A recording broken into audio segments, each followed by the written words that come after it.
9 milliards 120 millions de dollars américains. Pour débattre de tous ces sujets, madame, monsieur, j'ai l'honneur de recevoir sur ce plateau mes estimés confrères. Il s'agit à ma droite de Oscar Bakandoa. Il est journaliste à Télé 7, au groupe de presse Média 7, potentiel y compris. Oscar Bakandoa, bonsoir et merci d'être venu. Merci beaucoup, merci de l'invitation. Oui, nous avons également Serge Kabongo. Lui, il est journaliste à Canal Congo Télévision. Serge Kabongo, bonsoir et merci d'être là. Bonsoir, très sans confrère. Il y a également Joël Kadendanga qui sera avec nous d'un moment à l'autre. Il est éditeur du journal Impact News. Il sera avec nous, comme j'avais dit, dans un instant. Sans plus tarder, chers confrères, nous allons prendre les tout premiers sujets de notre tranche du jour. Il s'agit du rapport des Human Rights Watch, rapport très contesté par le gouvernement, comme j'avais dit. Dans ces rapports, cette ONG dénonce ou condamne les exécutions sommaires et disparitions forcées lors de cette opération qui visait à lutter contre les banditismes urbains. Est-ce que, Serge Kabongo, vous êtes d'avis qu'il y a eu exécution sommaire et disparition forcée comme repris dans ces rapports? J'aimerais d'abord commencer par vous remercier pour l'invitation, mais aussi directement placer juste en 20 secondes un mot en mémoire de notre confrère, Mike Mukebai-Konso, qui est en prison aujourd'hui. Nous pensons qu'il y a une plume de moins et ça ne fait que nous faire mal. Alors, d'entrée de jeu, j'aimerais que nous puissions nous mettre d'accord fidèles sur le fait que personne d'entre nous sur ce plateau ne sera d'accord que la criminalité soit érigée en mode, je trouve, de gestion dans notre pays où soit encore que l'on accepte la criminalité. Et deuxièmement, j'aimerais également que nous puissions nous mettre d'accord sur le fait qu'on ne peut pas prétendre combattre la criminalité en commettant des actes de crimes. Ça, c'est le deuxième aspect. Et le troisième aspect ici, avant d'aller dans les fonds de ma réflexion, j'aimerais aussi souligner que personne sur ce plateau, journaliste que nous sommes, personne ne peut accepter, personne ne peut aujourd'hui donner carte blanche aux jeunes gens de bandits qui ont éventré des mamans, qui ont tué des gens ici dans la ville de Kinshasa. J'ai lu ce rapport en bonne et due forme, je trouve que c'est un rapport étoffé, certainement, mais il y a une ressemblance avec celui du Bureau conjoint des Nations Unies qui a été à la base de l'expédition de M. Scott Campbell. Alors, je trouve que réellement, il s'est passé des problèmes, mais sauf que on doit préciser que le modus operandi dans l'opération les Kofi 1 n'était pas qu'on vienne tuer les gens. C'est vrai, moi je l'ai dit sur le plateau de certaines chaînes concurrentes, on ne peut pas prétendre faire des omelettes sans casser deux œufs. Et c'est vrai qu'il y a eu opération le Kofi 1 et on a lancé le Kofi D étouffé d'Aleph, on en parle de moins en moins. Et je trouve que c'est vrai, ça a diminué même les taux de criminalité dans la ville. Et vous savez, même l'opinion publique interne et l'opinion publique congolaise, elle est favorable. Elle en réclame d'ailleurs une énième opération. Je trouve que tout ce qu'il y a eu comme des cas d'exaction, des cas de tuerie, il faut mettre ça dans les cadres de dérapage. Et quand vous suivez le gouvernement, vous suivez le ministre porte-parole, vous suivez les ministres de l'Intérieur, Mangej Mouyez-Mans, ils sont d'accord. C'est vrai qu'il y a eu des dérapages, mais il ne faudrait pas que l'on présente les faits comme si l'opération a été lancée pour tuer les gens. Et je trouve que c'est un acharnement, d'autant plus que si vous me regardez bien sur ma tête, je parle avec passion parce qu'en 2010, j'ai été victime de ces actes de vandalisme de la part de ces hors-la-loi. Donc, je ne soutiens pas le fait que ces gens-là soient tués, mais je trouve qu'il faudra qu'on les arrête, qu'ils soient jugés, qu'on organise même des procès expéditifs pour que des responsables de ces actes puissent répondre de leur forfait. Oui, Oscar Bakandoa, le ministre Richard Mouyej parle de l'ingérence de cette ONG dans la gestion de la sécurité intérieure du pays et écrit au complot contre la République. Oui, le ministre a tout à fait raison. Il est ministre, il doit défendre la République. Moi, d'abord, je commence par même la genèse. Pourquoi on avait lancé cette opération Likofi? Le chef de l'État, lors d'un discours, je crois, au Congrès, il avait dit, il avait d'abord déploré la recrudescence, bien sûr, du banditisme urbain, alors il avait demandé à ce qu'on puisse, bien sûr, éradiquer ce phénomène. Le gouvernement de la République a pris cette mesure. Quand ces petits bandits-là, qui s'étaient même construit des maisons à machette, opéraient sur cette ville, ils ont éventré les mamans. Il y en a qui sont aujourd'hui restés amputés de certaines parties du corps à cause de ce barbarisme. À cette époque-là, les organisations non gouvernementales de droits de l'homme, tout ça, ne disaient absolument rien. Il a fallu que cette opération-là se fasse pour qu'on mette fin. Aujourd'hui, quand vous allez au marché, mais parce que ça a repris encore, à l'époque, après cette opération, vous avez remarqué, même à Victoire, même au grand marché, quelqu'un pouvait se promener calmement, sans problème, sans inquiétude.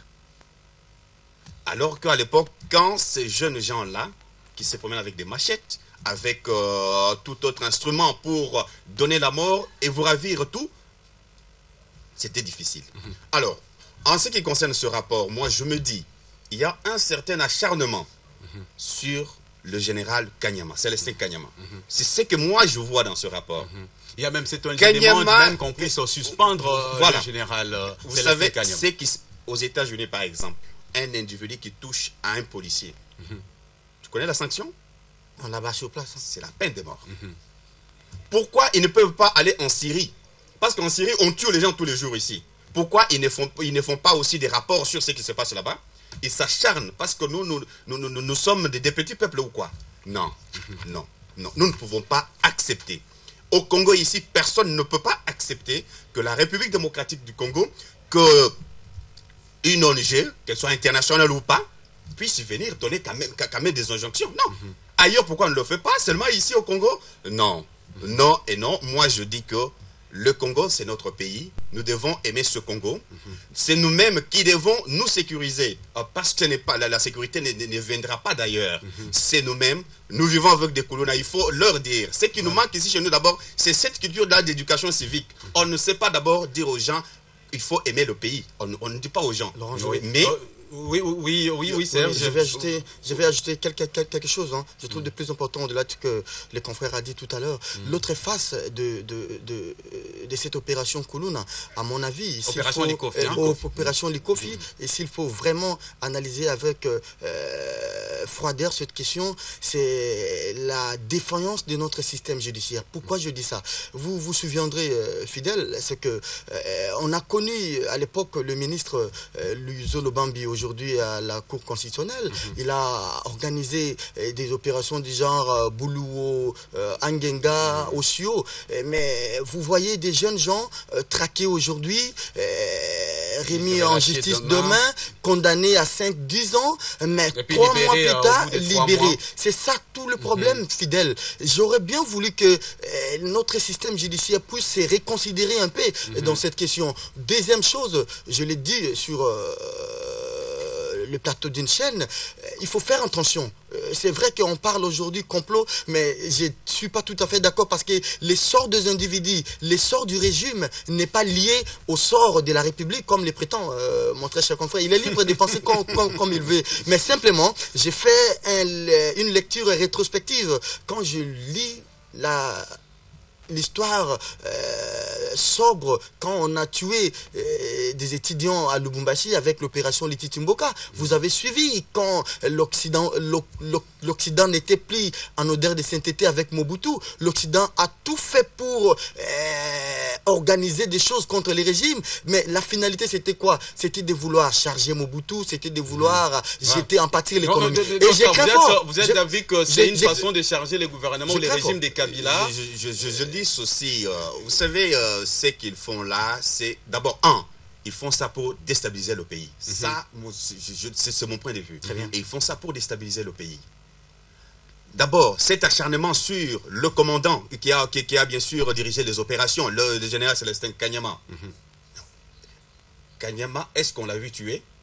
Est-ce qu'on l'a vu bien sûr kidnapper les gens? qu'on les suspende pour les enquêtes. Mais Richard Mouyej a précisé que les policiers qui ont commis il y a eu des dérapages. Ce n'est pas aujourd'hui que le gouvernement a reconnu ça. Sont aux arrêts. Il y a certains d'entre eux qui ont été même jugés. Il y a un problème. Vous savez, le problème chez nous ici, c'est quoi? Il y a deux fois ce qu'on appelle excès de zèle. Si vous allez aujourd'hui partout, là où on déploie les services de sécurité, il y a toujours l'excès de zèle. On vous dit, allez, arrêtez-vous à 5. Quelqu'un va aller jusqu'à 9. C'est ça le problème. Alors, c'est cet excès de zèle-là qui pousse les gens, qui pousse certains individus à commettre des infractions auxquelles vraiment ils ne se rendent même pas compte. Malgré tout ça, malgré tous ces rapports, Serge Kabongo, Richard Mouyej est déterminé. Il a annoncé l'opération Likofi 3 et surtout que nous tendons vers la période des festivités de fin d'année. Richard Mouyej a annoncé avec pompe l'opération Likofi 3. Oui, mais n'en déplaise au Bureau conjoint des droits de l'homme, n'en déplaise à International Crisis Group, n'en déplaise à Human Rights Watch. Vous savez, la sécurité intérieure d'un État fait partie de ce que nous, journalistes, nous appelons les questions liées à la souveraineté. Vous avez suivi M. Valls, qui est Premier ministre aujourd'hui. À l'époque, ministre de l'Intérieur, qu'est-ce qu'il n'a pas fait avec les Roms qui étaient chassés en France? Vous avez suivi tout ce qui s'est passé autour de l'opération Mbata ya Mukolo, autour de l'opération Mbata ya Mukolo entre le Congo-Brazzaville et le Congo démocratique. Est-ce que là, on n'a pas vu les rapports de Human Rights Watch? Je comprends, Fidèle, je comprends. Ici, avant d'être journaliste, c'est vrai que je dois être objectif, mais avant d'être journaliste, je suis d'abord congolais, je suis patriote, et les journalistes américains les font plus que nous. J'aimerais dire ici que c'est une question. C'est vrai que ça concerne les individus, mais ces individus-là agissent au nom de la République. Et aujourd'hui, on a besoin d'une sorte de l'union sacrée autour du ministre de l'Intérieur. On a besoin d'une sorte de l'union sacrée autour du général Kanyama. Parce que je me dis que est-ce que certainement pas qu'on est en train de parler comme ça pour que quand on va lancer la troisième opération, que Kanyama réfléchisse un peu par deux fois avant de s'attaquer au Kuluna. Je trouve que pour des questions de sécurité d'une république, les prix à payer, le gouvernement doit les faire, mais tout en respectant les droits de l'homme. Je vais terminer en 30 secondes en disant, c'est tout à fait normal que Human Rights Watch puisse brandir un rapport pareil, bidon.